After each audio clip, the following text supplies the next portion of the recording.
Welcome back.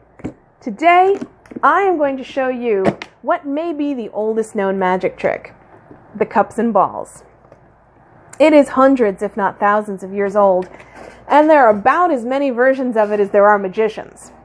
Today, I'm going to show you mine, which I like to think of less as a magic trick and more as a performance by the Round, Red Repertory Theatre Company, who will be performing today Great Moments from Shakespeare.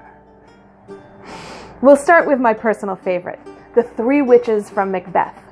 The play begins with the title character traveling across the moor. He meets the three sisters. They predict his future, setting in motion the events of the play. But my favorite part is when the first witch asks her sisters, "When shall we three meet again, in thunder, lightning, or in rain?" And then goes to stir the cauldron. Her sister answers her, "When the hurly-burly's done, when the battle's lost and won," and joins her sister stirring the pot. The third witch, well, she doesn't say much of anything. She just joins her sisters. And those are Macbeth's three witches. Next, we'll do one of Shakespeare's most famous plays, Romeo and Juliet. As I'm sure you know, Romeo and Juliet were young and in love, but their families hated each other and wanted them kept far, far apart. As events unfold, Romeo is exiled from the city for fighting and goes to Mantua. Juliet, meanwhile, is supposed to marry Paris, a friend of the family. But in order to avoid the wedding, she takes a potion that makes her appear dead and is placed in her family tomb. Meanwhile, Paris is at home. Well, Paris and Romeo both heard of Juliet's supposed death, and they go to pay their last respects. They all meet up in Juliet's tomb, where Paris and Romeo fight. Paris is killed, Romeo takes poison, Juliet wakes up, sees Paris and Romeo dead, and kills herself, with Romeo's dagger, because, well, Romeo and Juliet is a great Shakespearean tragedy, and that means there's gonna be a high body count.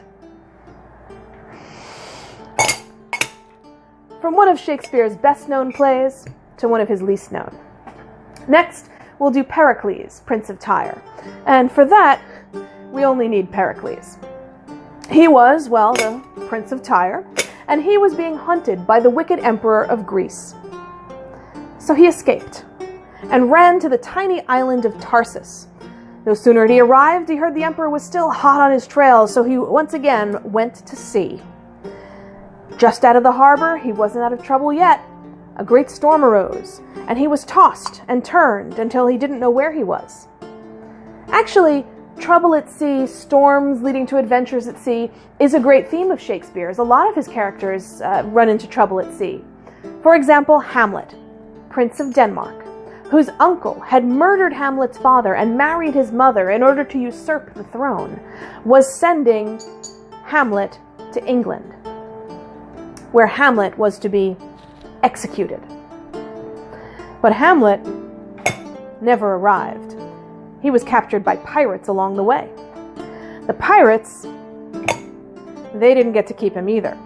He escaped and returned to Denmark, where, since Hamlet is perhaps the great Shakespearean tragedy, pretty much everybody dies.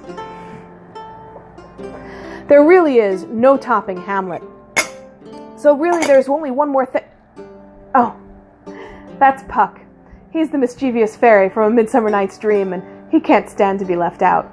But now that we've seen him, he's had his moment and his attention, and so we can get on to the last part of business, which, all right, Puck, quit it. Which, as I was saying, is